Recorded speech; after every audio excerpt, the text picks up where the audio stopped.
This is Making Better Decisions. I'm your host, Ryan Sullivan.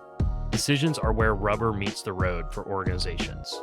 Each week, we'll be learning from people who are on the front lines of turning raw data into better outcomes for their organizations. This show is sponsored by Canopy Analytic, helping companies make better decisions using data. All right. Hey, everybody. Welcome to another episode of the Making Better Decisions podcast. Today's guest started on a science-y track. Sounds familiar. Graduating from Duke University with a bachelor's in chemistry and economics. He then did some business strategy consulting for IBM and Accenture before going back to Duke for an MBA in decision science and strategy. Next, he jumped into the world of pro sports with the Chicago Bulls, the NFL, Arizona Coyotes, and then eventually landing at the best place possible, in my not so humble opinion, a Boston sports team. Please welcome Director of Business Strategy and Analytics for the Boston Bruins and TD Garden, Sam Marks. Welcome to the show, Sam. Oh, well, thanks, Ryan. It's great to be here, and I appreciate that. I am also unbiasedly going to say that Boston sports teams are pretty great. Yeah. Well, flattery will get you everywhere. We love our Boston sports here. So there is so much that I'm excited to get the opportunity to talk to you about. So I want to jump right in, get as much of your brain as I can. What is the one thing you wish more people knew about using data to make better decisions? Yeah, well, it's a great question. And I think to me, it's understanding what data is and what it's not, and translating that into making effective decisions without letting perfect being the enemy of good. And so kind of going through both parts of that, right? Like, first of all, I think it's really critical to understand what data is, and more importantly, like what it's not. And data is a useful input of imperfect past information that you can use to build models or use to test predictions. What data is not is a complete record of every possible input. It's not a perfect symmetry on what's going to happen in the future. And it's not, usually anyway, at least in my experience, it's not always reflective of every single facet that you're trying to capture or measure or predict. Mm-hmm. And so with that in mind, I think it's really important to remember that data is a good driver of effective, more informed decision-making, but it cannot mitigate uncertainty. It cannot make a decision as perfect as if you had 20/20 hindsight, right? And so to me, when I think about using data to drive decision-making and the stops that I've been fortunate to have in my career, it's using information to make a decision that optimizes probabilities of an outcome that you want, but everything is a normal curve, right? You can never completely guarantee a future outcome.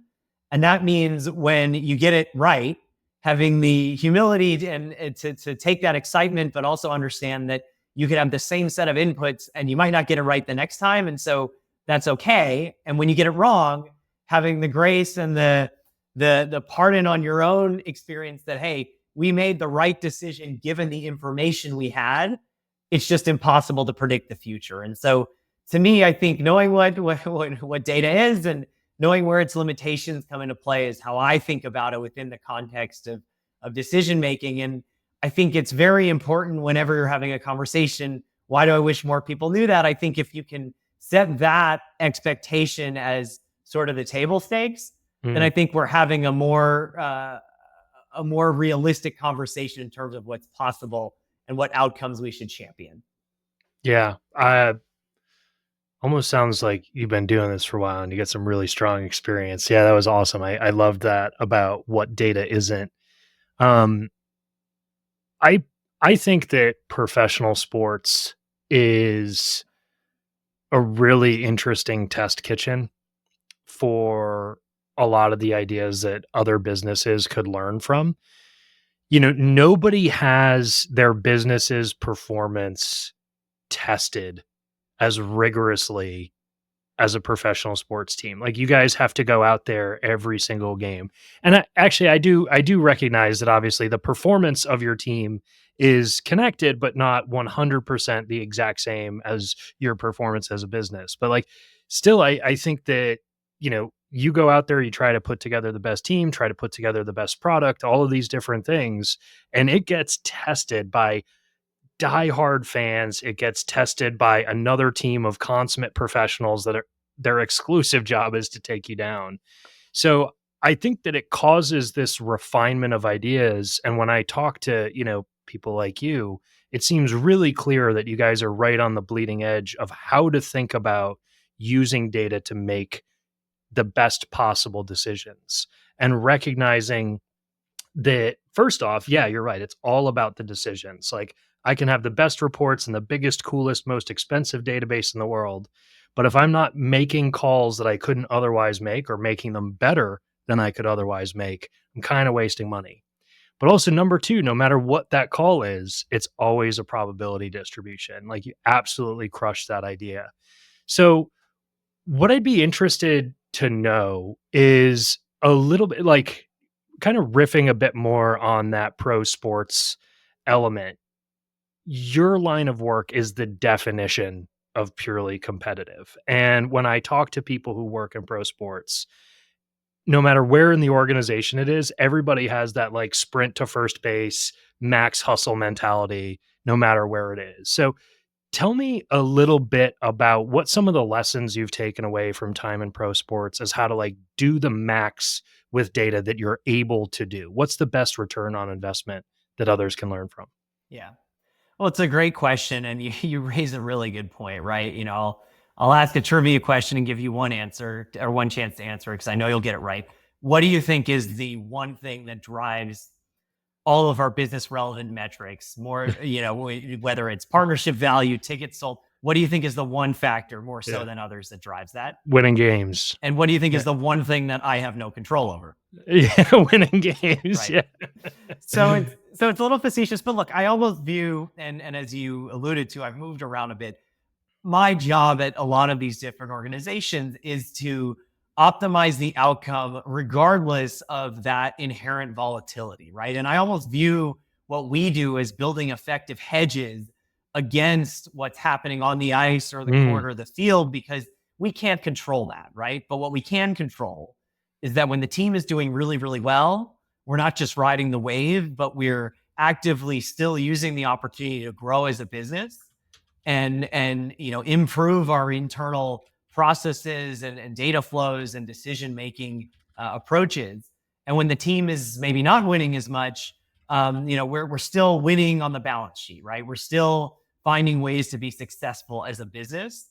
And I think that's mm, really important, right? And so my time in professional sports, you're right. It is a competitive industry in that, we all want to do well on the ice or on the court, and we want to celebrate or champion those wins. But a lot of times, the contributions that we're making is actually just around making the business outcome more certain in the future, using the on ice or on field or on court performance as almost an input and an independent variable that we have no control over. We just can model around, and we can use to project the future based on this exogenous factor that other than just being curious about, we maybe can't change. And so as I think about the industry and kind of where we sit as a business, we are sort of in this unique position of selling a really different product, but we're far from the only business that sells different products, right? Apple sells some really different, really creative, really innovative products. Our friends in Cincinnati at Procter & Gamble sell a lot of products, and many of them very, very interesting and unique. And so I think when we're approaching any business situation, right, it's important to remember that we are a business like anyone else. We have mhm, products in a portfolio that we make with inputs from a supply chain and then distribute via channels to consumers and segments with lifetime values. And we are trying to optimize our business outcome, right? And so what I've learned more than anything else is that the way that you do that and the way you succeed in spite of that kind of on field or on ice volatility is that you build really robust business data driven structures, and you make decisions based on what the information is telling you. And maybe you're a little more tolerant or forgiving of yourself when the on ice performance goes in a way that you thought it might not. And the outcome is maybe not exactly the same. But I think to succeed in spite of that, you have to get really good at measuring what you're doing and defining success with that inherent volatility in mind. I love that. I think one of the things when you were first talking about what data isn't, you talked about the incompleteness of data. And I will give you, I am a decent hockey fan, but my main sports love is baseball. And one of the things that's interesting is as you watch kind of the history of stat heads being stat heads with baseball or really any other sport, is the evolution of the type of metrics that get collected. And so when I kind of take that analogy of like, hey, wouldn't it be really cool to know, well, where was that, fly ball, or which direction was the person running, or how fast were they, instead of just knowing that it was a ground out or whatever. Taking that information and then moving that, off the field and into the business environment is a really cool analogy. And I think you just kind of hit on that point, which is we are not going to have everything. And it's all about defining what does success look like. And that actually gives you the opportunity to define a lot of those data collection metrics, choose what you're going to invest in, because those are what you believe to be indicators of success. So you put a really fine point on it. And I have never thought of it this way, which is maybe showing a little bit of the econ background. You described a lot of what you do as hedging against possible performance, upswings or downswings, and trying to make it less volatile.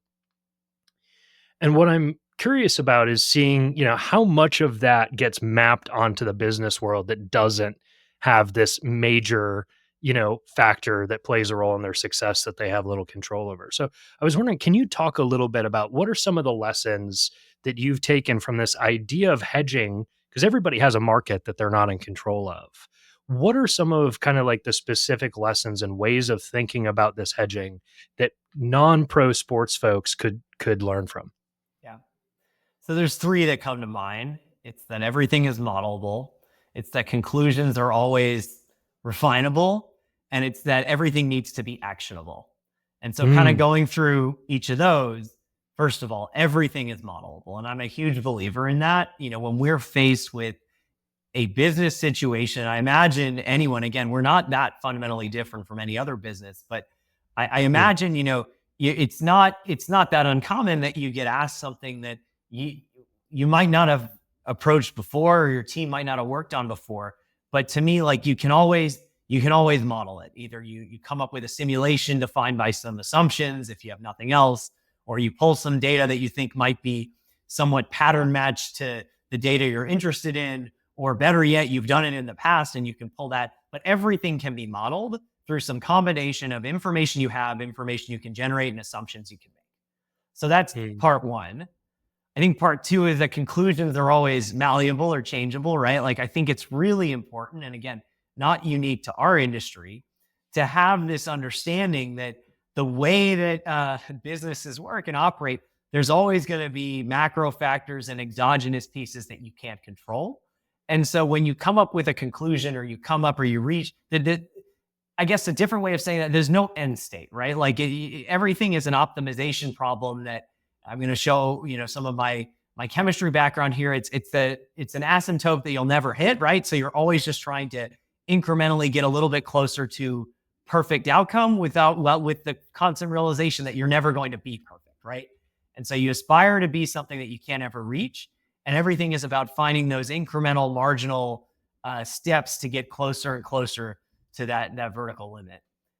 And then, I'm sorry, go ahead. No, please. Oh, and then the third one, everything has to be actionable, right? It's interesting. Whenever we're building a report, one thing, and I take this from my consulting days, that I like to think about is it digestible, is it defensible, and is it actionable? Digestible is the person looking at this going to understand what I'm trying to convey, recognizing that, what you might put 10 hours into creating might get looked at by someone more senior than you for 15 seconds, are they going to get the insight or the conclusion that I'm trying to empower them with? Is it defensible? Is it correct? Is my data, is the number accurate and Mhm. actionable? And I think that's the most important piece, right? It doesn't do anyone any good if we spend a lot of effort building something and then the decision making process, isn't there, and we're just saying, well, this is interesting or this is cool, right? Like, of course, we want what we do to be interesting and cool, but we want it to be actionable, right? Like, ultimately, we are trying to make input so that better decisions can be made.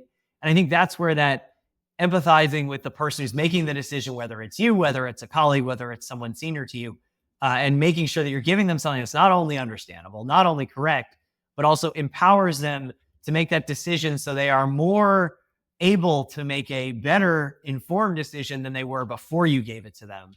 I think to me, and again, that transcends the industry that we're in, right? Everything that we do is not that alien to anyone else in a business setting, because at the end of the day, we're trying to use incomplete, imperfect inputs to make better decisions tomorrow so that our outcomes tomorrow are measurably better than our outcomes today.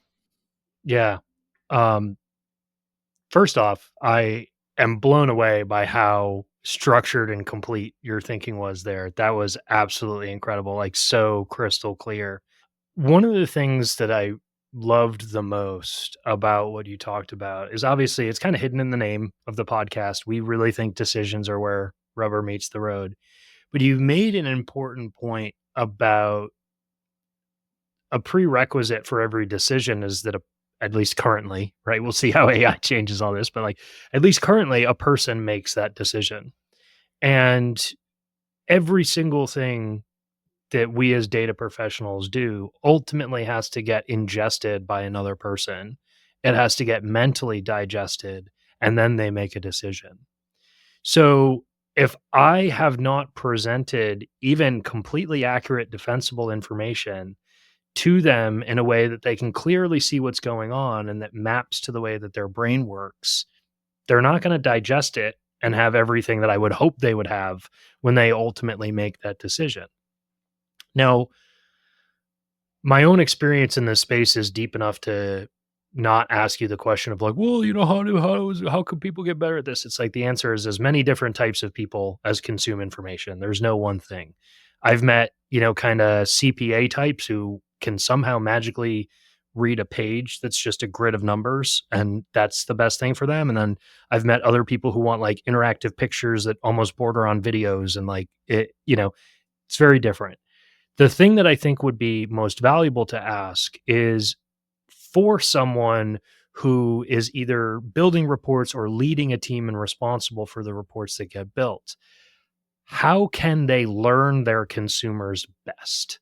And when I say how can they learn their report consumers best to feed them digestible information? Yeah. Well, I think it comes down to just developing really, really good empathy and that Mhm. skill of putting yourself in someone else's chair, someone else's shoes, and trying to understand what is the decision they're trying to make, what are the downstream consequences of a wrong and a right decision that they need to consider, and how do they go about feeling empowered to make the right decision, right? And to me, that all comes down to your ability to, again, put yourself in somebody else's mindset. And Mhm. that to me, and you touch on AI, and it's true, right? AI is a wonderful scaling tool. It's also a little bit scary how good it is and how replaceable it might make us. But one thing that I Yeah. think AI can't quite do yet, and maybe some of your listeners will disagree with me, and that's fair. I think it can't quite pull that empathy lever the way that a human can, right? It can't quite, Mm. it can anticipate or mimic it, but it can't quite take that step of, okay, I've worked really hard on this report and I've got this beautiful, an external client ready dashboard I'm going to deliver. But now I'm going to take the 30 seconds to pretend that, that I'm Ryan and I'm not Sam anymore. And I'm building this and okay, how is Ryan going to consume this? What is he going to think? And I think it comes down to just really developing that empathy skill and how do you get better at it? I wish I had a more satisfying answer. I think it's just a lot of reps, right? And doing it a lot of times. But I think the good thing is that you can differentiate yourself in any setting, professional or personal, by deploying empathy and by acting proactively to anticipate someone else's needs or someone else's concerns or priorities. To me, that's not something that is always proactively done. And so I think if you do that, there are a surprising number of opportunities to build those reps. And as you get better at it, and again, never going to be perfect, never going to anticipate everything. But I think to me, that's how I think about trying to learn my consumer or learn the person who's trying to digest these reports and make a decision, is trying to really deploy empathy and understanding. Yeah. Yeah. I mean, as if it feels like every time you answer a question, my like respect for your experience and knowledge is just like shooting through the roof. That like one of the things that's really interesting about having had the opportunity, which is a really incredible opportunity to have a lot of these conversations as hosting the podcast, is we keep kind of coming back to the same thing, right? Like it feels like a technical topic. It feels like we're talking about like code and databases and all of that stuff. But it really does ultimately all come down to having conversations with people, building relationships, having empathy, having emotional maturity, like understanding a little bit of the psychology of how decisions get made. And it is really interesting, right? It is at its core, I think, an intensely human operation because we're dealing with how humans make decisions. And I think that we all have idiosyncrasies, right? Like I have things that are weird about me from a personality standpoint, from how I run a business and from how I make decisions.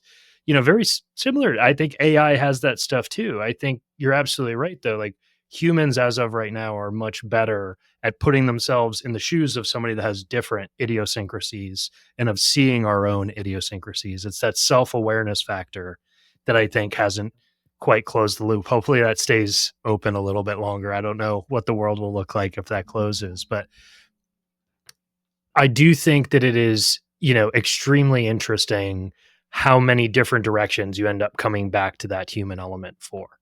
That being said, I want to kind of take a drastic change of gears, and I want to talk to you a little bit about kind of what I see as being two different sides of a wall that you've gotten to experience in your career. On the one hand, coming out of undergrad, you have experience with these like really prestigious, really competent consulting firms. And you had the opportunity, presumably, to work with lots of really cool clients on lots of really cool projects. Now that you're on the pro sports side of things, you're in you do the stuff. And having been on both sides of the wall myself, I think that I've learned very interesting and different lessons being on both sides. And there are a lot of consultants that I've met that I'm like, yeah, maybe you should have spent a little more time doing stuff. And, sometimes the people that are like doing the job, I'm like, man, that'd really help if you could like see the way that some other companies work. So what I would love is, as someone who's been on both sides of that wall, tell me a little bit about the lessons from both and how seeing both can make somebody a better business person. Yeah, no, it's a great question. And as a sidebar, I loved my time in consulting. I mean, I learned so much. I worked with just some incredibly smart people, racked up a lot more miles than I think I ever did. That was pre-COVID. So, Monday to Thursday travel was the norm, but I've been there. Yeah. But no, I mean, look, I think you're right. I think when you're on the consulting side, it's not that we didn't do the stuff, but consultants are expensive and paid in units of time. And I think the value that you're bringing, as an external consultant is one of the strategic nature and certainly there are execution components to it, but it's easier to scale that internally because if you're outsourcing an execution component, well, then that outsourced third party has just made themselves really, really valuable to your business. And it's great for the consultants, maybe not so good for the business. So to me, like as a consultant, I think you get really good at finding parallels, right? Like you get really good going from client to client and saying, oh, well, they're working on challenge X. Well, that's really similar to the client I had 2 years ago that was working on challenge, challenge why, but here's how we solved it, or here's how we try to solve it and it didn't work. And I think you get really good at distilling everything into a business situation and coming up with again, not everything is an apples to apples comparison. Not everything is going to have a rote application of, let me just take this model and plug in some different numbers. But I think it has the parallels that aren't immediately obvious that you can find. That's really the value that you're being brought in to deliver, right? It's the evaluate our business, and in the context of your experience at several other peer industries or peer companies and in similar industries, come up with a solution for this problem that we think is so unique, but maybe there are elements to your experience and your expertise you can pull in. And so I think consulting really taught me how to find those similarities and apply one situation's approach to another one. I think being, on the other side, right? It's taught me, well, first of all, there's an element of being a mercenary that you get to leave behind when you're no longer a consultant, right? And so, love my time kind of going from project to project to project, but certainly you don't get to, you don't even like within the internal team, right? Like you're not working, you might work with someone for 4 to 6 months and then they get staffed on another project in Boise and you get staffed on a project in Denver, and, you might slack each other once or twice a year, but that's it, right? Like, I think you get to build to completion and to beyond, to like evolution on the internal side where I sit now, right? Like, yes, we're solving projects, or we're solving problems that need to be solved on the 3 to 5 to 10 day time frame, but we're also going to be solving those problems, a year from now, 2 years from now, 5 years from now. And so I think, again, that's not to say that there aren't consultants who are staffed on projects for years, and that's not to say that there aren't opportunities to pivot and shift internally, but I do think it's those flavors of longevity that you get being on the internal execution side that you miss in the consulting world. And so I think what I feel very fortunate is that I sort of got the best of both worlds, right? I got to consult and learn how to draw those parallels and, get that Bonvoy status that I unfortunately lost shortly after I left, but had it while I was in consulting.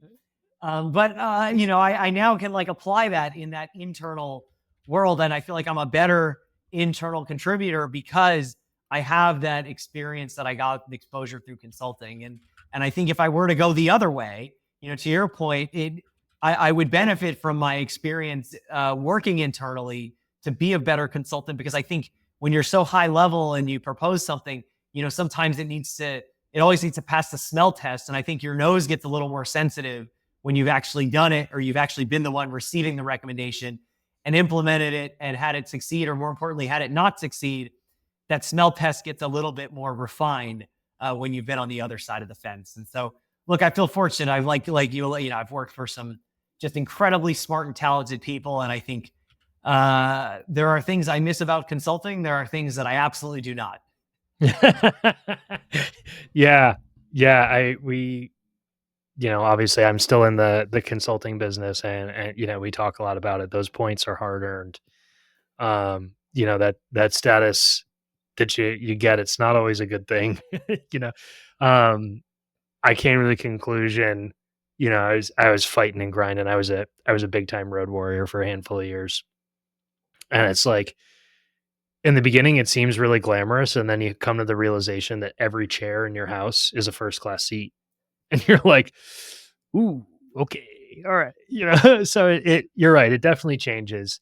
I thought you did a really good job of talking about the pros and cons of both sides. For me, consulting is perspective and being in industry is experience, which maybe that I'm like hair splitting or making up, fancy wordplay or whatever, but you did a really perfect job, I think, of categorizing. Okay, it's the fact that I've gotten the opportunity to have 2, 4, 10, 12 reps on a problem that's kind of like this. So when somebody else comes and is like, hey, we're having this problem, it's like, okay, well, we've solved it this way. And they're like, oh, we can't do it because of this. And they kind of tie one of your hands behind your back. It's like, oh, well, no problem. We actually did that. So I always talk when I'm training a new consultant about it's not just about being able to solve the problem, it's about being able to solve that problem with an arm and a leg tied behind your back. And like, can you come up with a new way? Can you understand that? Can you build that experience? And then I also thought you did a phenomenal job of, you know, I have been on both sides of giving and receiving, recommendations, strategic or technical. And it's kind of like, all right, guys, well, here's how we're gonna make more profit. We're gonna sell more stuff. We're gonna spend less money. And you're like, thanks. So I think in addition to passing that sniff test, like there absolutely is that, like, have you ever been in the real world? Like that type of thing. I also found that there was this, you know, kind of an element of how tailored to this specific business is this. There's kind of this mentality of, making sure that the recommendations are not just kind of like the boilerplate. And that was something that I found really valuable as I went into the consulting world, saying, and again, we circle back to your point from earlier. It's all about crafting a specific, real human relationship with someone, understanding their problems, understanding how it is that they're seeing the world, how they're seeing that particular problem, and then doing what you can to use your experience to help them. I thought that was really interesting. Just being a sports nerd myself, before we wrap up, I have to just ask one question. Well, one more question about sports. You at this point have had the opportunity to work with a couple professional sports organizations, which is kind of as a data nerd and especially like a baseball nerd, like is a dream. I'm I think it's so cool. Talk to me a little bit, and obviously you don't have to assign specifics to like this team thinks this way, but talk to me a little bit about how different teams and different organizations can have different perspectives on data and analytics and how to maybe use it. Or maybe you're like, yeah, they're all the same. Everybody's thinking about it the same way. Talk to me a little bit about the difference between all these different teams. Yeah. Well, I think one thing that's really interesting to remember is that teams in North American professional sports largely are all small family run businesses, right? And Mm, they all have different ownership groups. They all have slightly different location or market specific factors that they're trying to optimize. They all have, yes, we all want to grow the game or the sport, but we all have different starting points to do that. So I think to me, the difference in data and analytics approaches is less from like a philosophy around DNA. I think everyone agrees we should make better decisions and we should use the information and resources at our disposal to do that. I think it comes more from just the general macro differences in the businesses, right? And so, I'll give an example. One of the things that we in the NHL try to do across all 32 clubs is grow the game of hockey. And that's a priority of ours in Boston. It was a priority in Arizona. It was a priority with our neighbors, the Blackhawks, when I, did my time with the Bulls. So we're all trying to grow the game of hockey, but hockey, like that means a very different thing in Phoenix, Arizona versus Chicago, Illinois versus Boston, Massachusetts, right? yeah. And so I think the way that you approach that problem, again, find the parallels, right? We have a sport that we want to expose more people to at the youth level, and as a way to grow the sports talent pipeline and develop not only fans in the future, but or as our old CEO in Arizona like to call them, fans in waiting, people who are just Coyotes fans, they just didn't know it yet.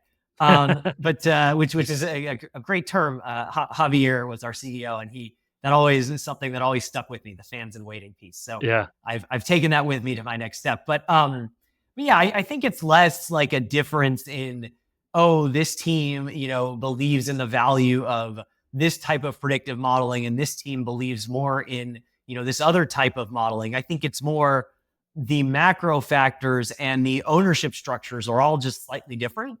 And the internal way that the business is run are all slightly different. And that manifests in different ways that we all try to arrive at, zoomed out enough, we're all trying to succeed on the ice and off.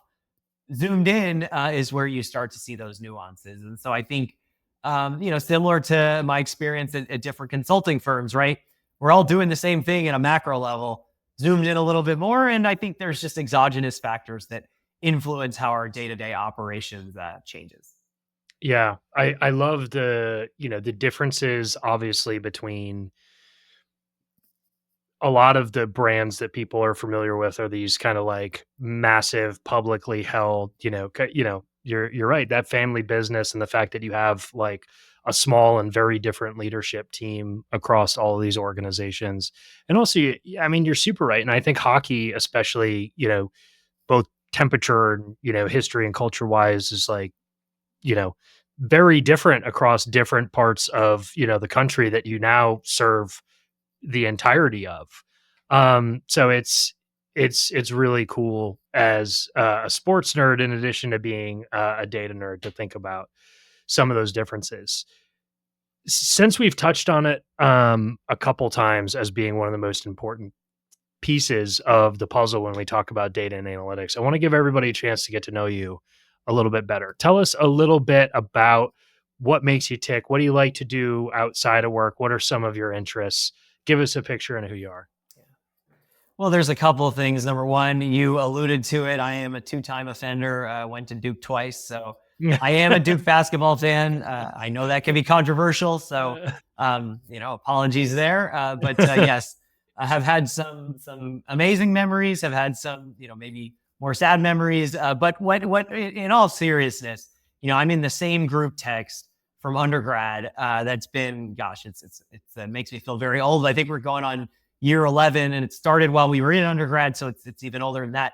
And yes, it's like fun to watch the games and get into it, but the older I get, the more I also just really appreciate that, it keeps our friend group together, right? It's something that we can all bond over and we can all agree on, and it's fun. And so I love college basketball. I of course love Duke basketball, but more importantly, I think it's a sport that is exciting. There's enough variation in kind of the outcomes that it's got some nice storylines. Now we could have an entire other podcast episode on, what the world of NIL and what that means. And I'm certainly not really qualified more than just being a consumer and a fan to speak to that. But I do think, as a consumer who's enjoyed it from when I was a really young kid, that's something that I love. Very into the outdoors and hiking. My wife and I really, so we got engaged at Arches National Park, and we're one of those couples that has the map on the wall that we scratch off a new national park every time we've been. And so love doing that. I've hiked the Grand Canyon. I've hiked across 3 times. I try to do it once a summer. And so we'll be going back next year if anyone wants to join. We're always looking for new people. But yeah, I've done a ton of hiking and outdoor adventures and love the outdoors. Love to read the news and be an informed citizen. So read the Times and the New York Times, the Wall Street Journal. I try to read them both daily or as often as I can to be informed. I think it is important to know what's going on and to be able to understand, look, it's a privilege to work in the field that I do, where we're selling fun, we're selling joy, we're selling memories. But there is, of course, a lot going on in the world. And so I try to stay as informed and objective as I can in interpreting that. My wife and I, it's funny, we met and we both shared a login for the New York Times crossword.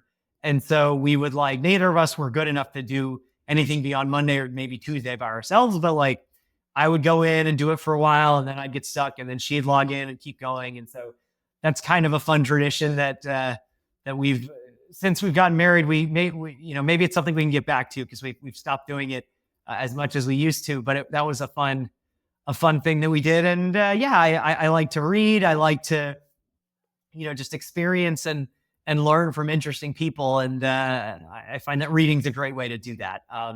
So yeah, that's a little bit about me. I mean, I think I'm fortunate that I have a job that allows me to keep perspective. My wife is a physician, and I like to think she has a real job, right? She has a job where the consequences of being wrong are really, really high. Yes. And you can be right and still have a really, really difficult outcome. We don't work in that field, right? We work in the realm of, we're all going home from this, we're all walking away from this, and that's a privilege. And so I feel very fortunate that my job allows me to have these interests outside of it that I can disconnect and enjoy. Wow, I love that. Really, really well said, and really kind of poignant perspective on this. I couldn't agree more. I mean, obviously, all of the things that we talk about, um, matter to a certain degree. But like when you really talk about, okay, like family and the whole world and how we fit into it and taking care of people and, all that kind of stuff, is one of the biggest things that I've found over my time. Like, yeah, absolutely, this stuff matters. And, there are some people who we help them make decisions that are really impactful like that. You search for the ones that have the biggest impact, but you're absolutely right. Like, how lucky are we that we get to do this? Now, one thing that I didn't know, it seemed like you were implying, does the New York Times crossword get harder as the week goes on? Yes, it does. And then the Sunday one is like much bigger. It's more word. But Yeah. yes, so it starts Monday is the easiest, and then Saturday is the hardest. This is very interesting. Now that I know that there's levels to it, like the game theory mind is clicked on, and now I need to know how many days into a week I can get on average. I've been playing the Wordle for a while. My wife and I have to make sure that we don't see each other's screens when we're playing the Wordle because we don't want any hints. So that's it's pretty funny. a terrible thing when you go in to play Wordle and then it's like, congratulations, you already played for today, and it's like, well, we're both logged in again. That's pretty funny. Yeah, I also my wife and I also really love doing national parks and stuff like that. We got married on the edge of Horseshoe Bend in Page, Arizona, and got to experience a lot of those parks. So you're absolutely right. Like, it's one of the greatest things, at least in my mind, that the country gets to provide to everybody at like such like an approachable price. It's like there's so much cool land and so much diverse different land in the country. It's it's awesome to get out there and try and experience as much as you can. Okay, so if anybody loved what you had to say, which I have no doubt there was a plethora of, like, you were a rock star guest, what is the best way for somebody to reach out and connect and maybe learn a bit more? Yeah, just reach out to me on LinkedIn. I'm sure I'm not that hard to find, and please just message me directly. If I don't respond immediately, message me again. I do genuinely try to respond to all of them, but I'm not great at it. So please, reach out on LinkedIn. And if you happen to be at a game in the Garden and you see me and you think you recognize me, tap me on the shoulder. Would love to say hi. But LinkedIn is probably the best way if you're not fortunate enough to get to attend one of our events. Yeah, absolutely. And I will, as a dutiful Boston sports fan and Bruins fan, say that absolutely everybody that has not checked out hockey or that doesn't have a team should start following the Bruins right away. Such a rich history, so many cool players, such a cool story. Still have high hopes for the season. We're super pumped. So everybody should check it out. All right, Sam, in addition to me getting to be like a data nerd with a similar science history, you also happen to work for a team that I just clearly showed my bias for. It has been such an exciting pleasure to get to dig in with you and get to learn from your experience, which has been truly expansive and incredible, like a lot of really, really great perspective. Thank you so much for taking the time to come onto the show to talk with me and to share your stuff with all of our listeners. Fantastic. No, I enjoyed it as well. And I appreciate the time. It was great to connect and I enjoyed the conversation. Thanks so much. I also want to make sure that I thank the audience, especially if you guys listen this long. Thank you so much for checking us out. Please make sure to tell a friend, give us a like, a review, sign up, subscribe, all of that fancy stuff that people tell you to do at the end of an episode. It really does help fuel the engine and keep this thing going. Sam, I want to thank you again. And this has been another exciting episode of the Making Better Decisions podcast. That's a wrap for today's episode of Making Better Decisions. For show notes and more, visit makingbetterdecisions.live.